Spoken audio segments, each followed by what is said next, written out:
வணக்க நண்பர்களே. இலங்கை ஜனாதிபதி அன்றகுமார் திசாநாயக்க அவர்கள் யாழ்ப்பாணத்துக்கு வந்திருந்தார். குறிப்பாக பல்வெட்டுத்துறைக்கு போயிருந்தார். ஜெஃப்னால டிசிசி மீட்டிங் அட்டன் பண்ணியிருந்தார். ஜனாதிபதி அவர்கள் பல்வெட்டுத்துறையில் எடுத்துக்கொண்ட நிறைய புகைப்படங்கள் தற்போது சமூக வலைத்தளங்களில் பகிரப்பட்டு வருகிறது. குறிப்பாக பல்வெட்டுத்துறையில் அவர் எடுத்துக்கொண்ட புகைப்படங்களை ஒப்பிடவே முடியாத சில விடயங்களோடு எல்லாம் ஒப்பிட்டு சமூக வலைத்தளங்கள் நிறைய பேர் நிறைய விஷயங்கள் எழுதியிருந்தார்கள். இன்றைக்கு இந்த வீடியோவில் நாங்கள் இதை பற்றி கதைக்க போகிறோம்னு சொன்னால், இலங்கை ஜனாதிபதி அன்றகுமார் திசாநாயக்க அவர்கள் பற்றி தான் இந்த வீடியோவில் நாங்கள் கதைக்க போகிறோம். அதாவது எங்களுக்கு தெரியும், இலங்கை ஜனாதிபதி அன்றகுமார் திசாநாயக்க அவர்கள் இலங்கையின் 10வது ஜனாதிபதி. இலங்கையில் இருந்து வந்த பாரம்பரியமான கட்சிகளில் இருந்து வராமல் அதற்கு புரிம்பா வெளியால் இருந்து ஒரு கட்சியிலிருந்து இலங்கை ஜனாதிபதியாக தெரிவு செய்யப்பட்டவர். இலங்கை வரலாற்றிலேயே 2வது சுற்று வாக்கு எண்ணிக்கையில் தெரிவு செய்யப்பட்ட ஜனாதிபதி ஆவார். இப்படி நிறைய விடயங்கள் எங்களுக்கு தெரியும். அது மட்டும் இல்லாமல் அரசியல் அமைப்பில் நிறைய புரட்சிகரமான விடயங்கள், மந்திரி மாதிரி நிறைய சலுகைகள் இல்லாமக்கினர், நிறைய வரிகள் அதிகரிக்கப்பட்டது, சில வரி சலுகைகள் வழங்கப்பட்டது, நிறைய புதிய புதிய திட்டங்கள் கொண்டு வரப்பட்டது, மக்களுக்கான நிறைய திட்டங்கள் கொண்டு வரப்பட்டது.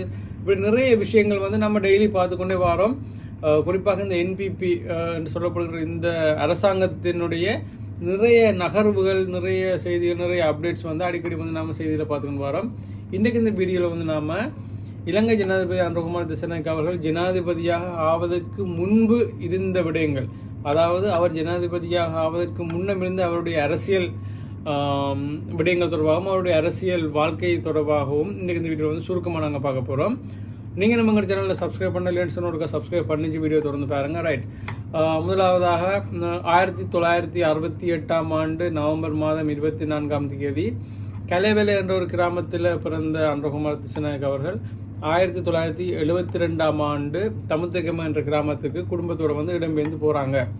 அதுக்கு பிறகு பார்த்தோம்னு சொன்னால் அவர் தன்னுடைய கல்வியினை தொடர்ந்து அதன் பிற்பாடு பேராதனை பல்கலைக்கழகத்தில் மாணவராக இணைஞ்சு கொள்கிறார். பேராதனை பல்கலைக்கழகத்துக்கு தெரிவாகி அங்கே அவருடைய படிப்பினை தொடர்ந்து மேற்கொள்கிறார்.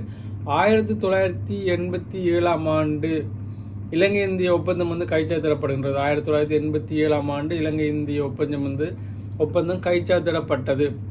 அந்த டைம் பார்த்தோம்னு சொன்னால் இலங்கை ஜனாதிபதி அன்றகுமார் திசாநாயக்க அவர்கள் ஜேவிபி என்று சொல்லப்படுகின்ற ஜனதா விமுக்தி பிரமுனவில் மாணவர் பிரிவான சோசியலிச மாணவர் ஒன்றியத்தில் இணைந்து கொள்கிறார் 1987ஆம் ஆண்டு. அதுக்கு பிறகு பார்த்தோம்னு சொன்னால் அவர் ஜேவிபியில் இணைந்து சில அரசியல் நடவடிக்கைகளில் செயற்படுகின்றார். அதுக்கு பிறகு பார்த்தோம்னு சொன்னால் 1995ஆம் ஆண்டு கலனி பல்கலைக்கழகத்தில் அறிவியல் இளங்கலை பட்டம் பெற்ற பின்பு 1997ஆம் ஆண்டு சோசியலிச மாணவர் ஒன்றியத்தின் தேசிய அமைப்பாளராக இவர் தெரிவு செய்யப்படுகின்றார். அதாவது 1997ஆம் ஆண்டு சோசியலிச மாணவர் ஒன்றியத்தின் தேசிய அமைப்பாளராக தெரிவு செய்யப்பட்டிருக்கிறார். அதுக்கு பிறகு பார்த்தோம்னு சொன்னால் 1997இல் ஜேவிபியின் மத்திய குழுவில் தெரிவு செய்யப்படுகின்றார். அதுக்கு பிறகு பார்த்தோம்னு சொன்னால் 98ஆம் ஆண்டு ஜேவிபியின் அரசியல் நடவடிக்கைகளில் இணைஞ்சு கொள்கிறார். மற்றும் 2000ஆம் ஆண்டு பார்த்தோம்னு சொன்னால் தேசிய பட்டியலில் இருந்து பாராளுமன்றத்துக்கு போகிறார். 2000ஆம் ஆண்டு அன்றகுமார் திசாநாயக்க அவர்கள் தேசிய பட்டியலில் இருந்து பாராளுமன்றத்துக்கு செல்கின்றார். அதுக்கு பிறகு பார்த்தோம்னு சொன்னால் 2004ஆம் ஆண்டு குருநாகல் மாவட்டத்திலிருந்து அதிக விடுப்பு வாக்குகளை பெற்று பாராளுமன்றத்துக்கு தெரிவு செய்யப்படுகின்றார். தெரிவு செய்யப்பட்டு விவசாயம் மற்றும் கால்நடை அமைச்சராக பணியாற்றுகின்றார். 2004ஆம் ஆண்டுக்கு பிறகு பார்த்தோம்னு சொன்னால் 2010 பார்த்தோம்னு சொன்னால் திரும்பவும் தேசிய பட்டியல் மூலம் பாராளுமன்றத்துக்கு போகிறார். 2014ஆம் ஆண்டு ஜேவிபியின் தலைவரானார். அதுக்கப்புறம் பார்த்தோம்னு சொன்னால் நிறைய அரசியல் நகர்வுகள், நிறைய அரசியல் தொடர்பான விடயங்களில் அவர் இணைஞ்சு கொள்கிறார், பங்கு பெற்றார். அதுக்கப்புறம் பார்த்தோம்னு சொன்னால் திசாநாயக்க அவர்கள் 2019ஆம் ஆண்டு ஜனாதிபதி தேர்தலில் போட்டியிடுகின்றார். 2019ஆம் ஆண்டு போட்டியிட்டு அவருக்கு 3% வாக்குகளை கிடைக்கப்படுகின்றது இப்போ 2019ஆம் ஆண்டு. அதுக்கப்புறம் பார்த்தோம்னு சொன்னால் எங்களுக்கு தெரியும், இப்போ அதிகமான வாக்குகளை பெற்று ஜனாதிபதியாக தெரிவு செய்யப்பட்டிருக்கிறார்.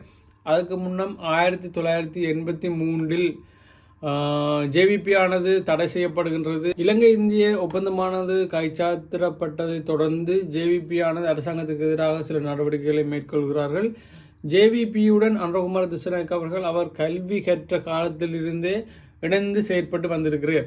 எங்களுக்கு தெரியும் அன்றகுமார் திசாநாயக்க அவர்கள் ஜேவிபியில் இருந்து தான் என்பிபிக்கு வந்து தற்போது இலங்கை ஜனாதிபதியாக வந்திருப்பது தொடர்பாகவும் இலங்கை ஜனாதிபதியாக வந்து இலங்கை அரசியலில் வந்து நிறைய மாற்றங்களை கொண்டு வந்திருப்பது, மக்களுக்காக நிறைய திட்டங்களை கொண்டு வந்திருப்பது விடயங்கள், நிறைய அதாவது மக்களுடைய பணம் வந்து நிறைய வீண் விரயமாகப்பட்டதை தடுத்தது தொடர்பாகவும் சரி, அரசியல்வாதிகள் மக்களுடைய பணங்களை கொள்ளையடித்தது தொடர்பாகவும் சரி, அந்த விடயங்களை மக்களின் பார்வைக்கு கொண்டு வந்ததாக இருந்தாலும் சரி, அந்த அரசியல்வாதிகளுக்கு எதிரான சட்ட நடவடிக்கைகளை ஆரம்பித்திருப்பது தொடர்பாகவும் சரி, இப்படி நிறைய விடயங்கள் வந்து எங்களுக்கு தெரியும் அன்றகுமார் திசாநாயக்க அவர்கள் செய்து வருகிறேன்னு சொல்லி.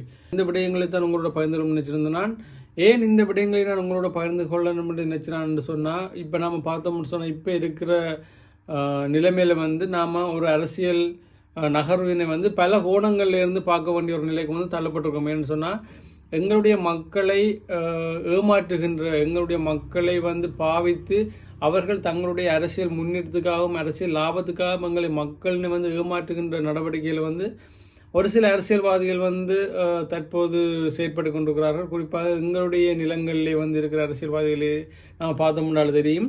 சமூக வலைத்தளங்களையும் சரி, வேறு மேடை பேச்சுகளையும் சரி, ஒரு சில சொற்கள் ஒரு சில வார்த்தைகளை வந்து பாவிப்பதை வழக்கமாக வைத்திருக்கிறார்கள். எதற்காகன்னு சொன்னால் எங்களுடைய மக்களின் அன்பை பெறுவதற்காகவும் எங்களுடைய மக்களுடைய சப்போர்ட்டை பெறுவதற்காகவும் எங்களுடைய மக்களை வந்து தங்கள் பக்கம் ஈர்த்து வைத்திருப்பதற்காகவுமே அவர்கள் அப்படியான சில விஷயங்களை சில வார்த்தைகளை வந்து பாவித்து எங்களுடைய மக்களினை வந்து தங்கள் பக்கமாக இழுத்து வைத்திருக்கிறார்கள். ஆனால் அவர்கள் அப்படி செய்யக்கூடிய உண்மையான காரணம் வந்து எங்களுடைய மக்களை ஏமாற்றிக்கொண்டு தங்களுடைய அரசியல் முன்னேற்றத்துக்காகவும் தங்களுடைய அரசியல் லாபத்துக்காகவும் எங்கள் மக்களை வந்து பாவிக்கிறார்கள் என்பதை வந்து உண்மையான விடயமாகும். எங்களுடைய மக்களின் நலனுக்காக உண்மையாகவே செயற்படுகின்ற ஒரு சில அரசியல்வாதிகளும் வந்து எங்கள் மத்தியில் இருக்கிறார்கள்.